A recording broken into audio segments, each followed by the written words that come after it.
La música nunca había generado tanto dinero como si lo hace ahora. Spotify en el 2024 repartió más de 10 mil millones de dólares a la industria musical. Para los que no saben, Spotify salvó a la industria musical de la quiebra y desde ahí es un pilar fundamental para decidir quién puede y quién no puede ser artista. Spotify es tan importante que en su día fue el único capaz de detener la piratería, pero desde el inicio es una empresa que ha tenido problemas tanto con artistas como con usuarios. Porque aunque literalmente Spotify sí salvó la industria musical, a Spotify se le acusa de cosas muy graves, como por ejemplo que hace acuerdos con disqueras para saber quién se escucha y quién no. También se le acusa de pagar miserias a los artistas emergentes, tanto que se les hace imposible vivir de eso, y últimamente se menciona que Spotify utiliza inteligencia artificial para no tener que pagar regalías a los artistas. Pero como una empresa que se le acusa de todo eso, hoy en día controla la industria musical. Antes de toda esta revolución tecnológica y que aparecieran todas las plataformas que hoy en día conocemos, para que una persona pudiera escuchar música tenía que ir a una tienda y comprar un disco. Y aunque hoy en día nadie hace eso, en su momento era lo único que sostenía la industria musical y permitía que las disqueras pudieran financiar las producciones y que los artistas vivieran de la música.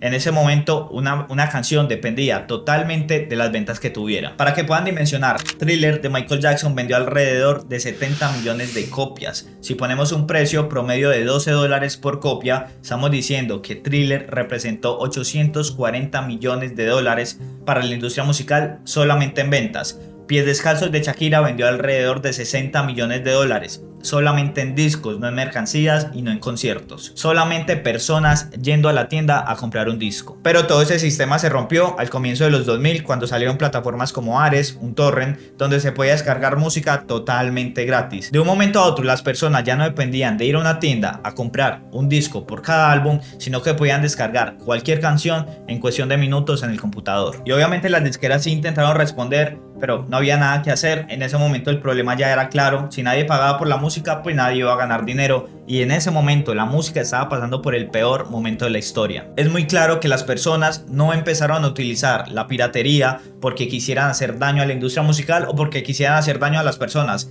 Simplemente era un sistema que había llegado, que era mucho más cómodo y mucho más rápido. La industria musical intentó responder con demandas, leyes, pero nada de eso funcionó porque el problema no era legal. El problema era que el comportamiento del usuario ya había cambiado, y cuando el comportamiento del usuario cambia, no hay ley que lo pueda revertir. Hay que tener en cuenta que para que un artista pueda grabar un disco, eso implica meses o incluso años, y tienen que invertir dinero, tiempo y producción en general. Si todo ese esfuerzo no se traducía en dinero, simplemente el sistema no era sostenible y en cualquier momento la industria musical iba a colapsar. En ese momento de la historia nadie ganaba, no ganaban las disqueras, no ganaban los artistas y ni siquiera las plataformas de piratería, porque estaban llenas de demandas. Si analizamos, la industria estaba en problemas y no por falta de artistas ni falta de usuarios, porque toda la vida ha habido gente que quiere escuchar música. Estaba en problemas porque era un modelo mal estructurado.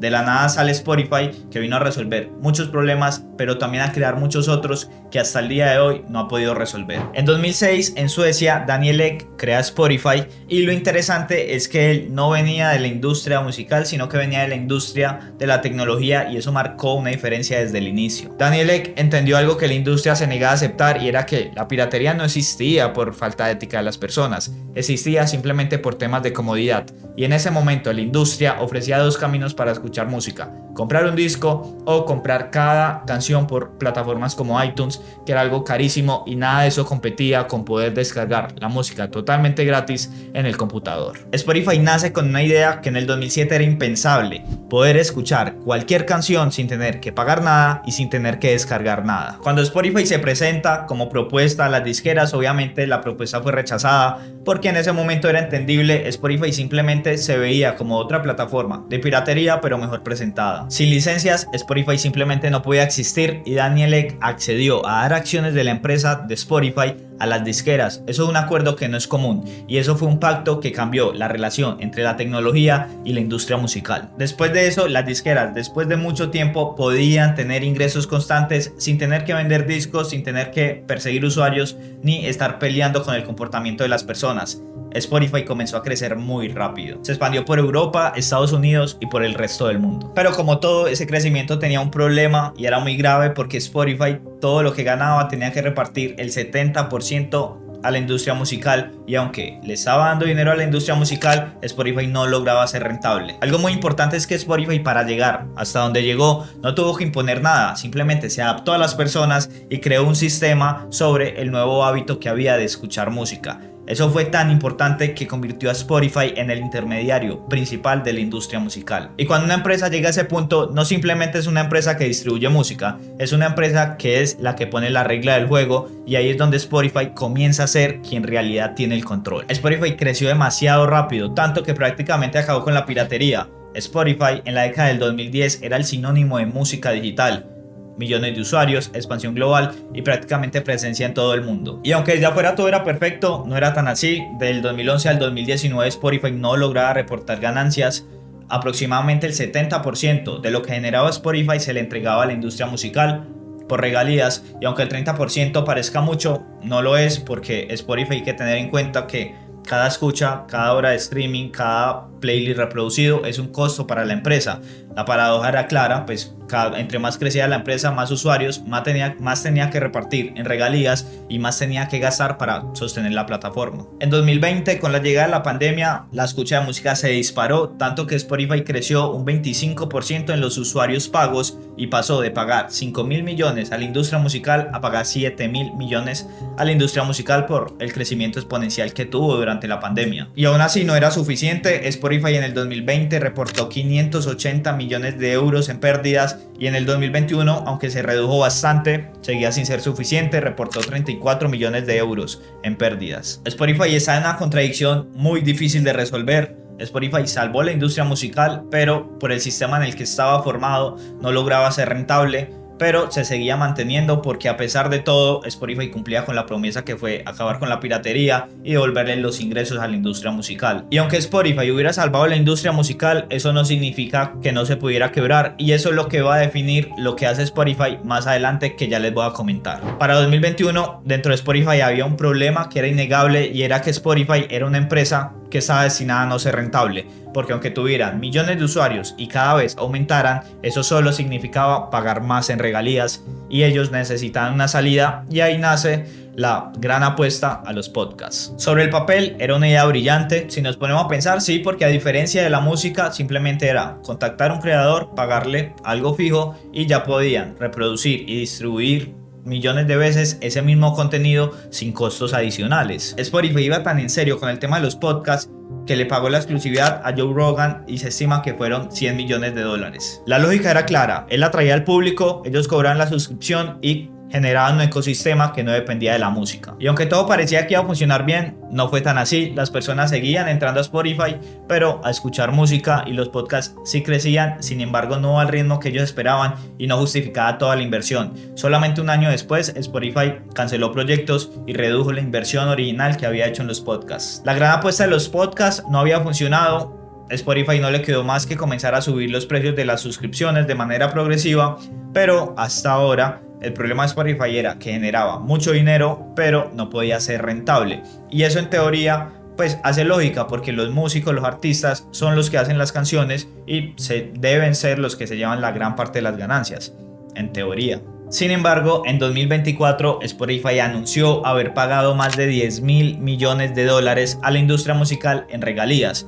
Eso es una cifra real, eso es una cifra histórica. Nunca antes en la historia la música había generado tanto dinero en una sola plataforma. Pero según reportes de ese mismo año, solamente el 0,06% de los artistas de Spotify ganan más de 10.000 dólares al año. Eso quiere decir pues que más del 99% pues no tienen ni siquiera cómo vivir de la música. Entonces es inevitable uno preguntarse, si hay tanto dinero, ¿por qué tan pocos ganan bien? Y la respuesta está en cómo funciona el sistema de reparto de Spotify, que se llama sistema de bolsa global, que básicamente es recoger todas las suscripciones del mundo y repartirla a los artistas dependiendo de cuántas escuchas tengan en el mes. Obviamente los artistas grandes pues se llevan gran parte de ese dinero, y los artistas pequeños casi nada, porque las listas globales de la música siempre son las mismas, siempre son los mismos artistas, es muy diferente que cambie.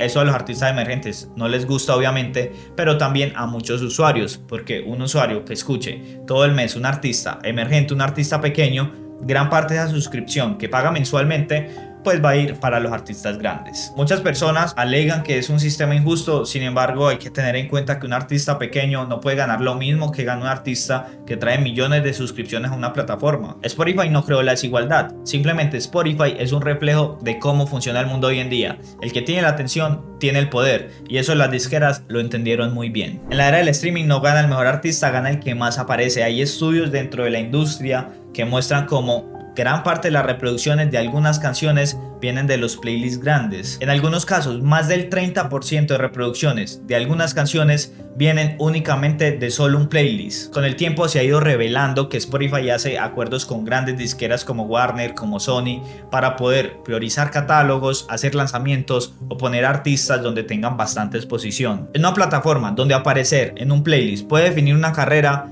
la visibilidad es poder, y Spotify tiene la visibilidad en la música, y eso le da la posibilidad de escoger qué se escucha. Y así es como Spotify consolida su dominio. Pasamos de que las disqueras escogieran qué se vende en las tiendas a que Spotify escogiera qué se escucha en el mundo, y eso es mucho poder para solo una empresa. Por otro lado, se dice, estos ya son rumores, que Spotify, en el afán de ser rentable, comenzó a utilizar la inteligencia artificial para hacer música. Entonces, claro, así no tenía que pagarle ni a las disqueras ni a los artistas. Entonces, en playlists como de música ambiental, donde las personas lo ponen en la casa o en los negocios, nadie se da cuenta que es inteligencia artificial y no le tienen que pagar regalías a nadie, y es dinero que queda en la empresa. Y eso, aunque es un rumor, también tiene lógica, porque después de 15 años Spotify logró ser rentable, y puede ser por la inteligencia artificial o porque subió los precios de las suscripciones, pero ahí queda la duda. Hablando claro, Spotify salvó la industria musical. Ha tenido problemas y los va a seguir teniendo, sin embargo esa no es la cuestión. La cuestión es cómo una empresa que solamente resolvió un problema se convirtió en el líder absoluto de toda una industria. Los conflictos que ha tenido el reparto desigual, el control de la visibilidad, el control del algoritmo, no son problemas que creó Spotify, ni seguramente son problemas exclusivos de la música. Simplemente así funciona en el mundo en el que vivimos hoy. A unos les puede molestar, otros pueden protestar, sin embargo, el cambio no viene de quejarse, sino de buscar soluciones. Spotify no cambió la música porque no le gustaba cómo funcionaba antes, la cambió porque solucionó un problema real.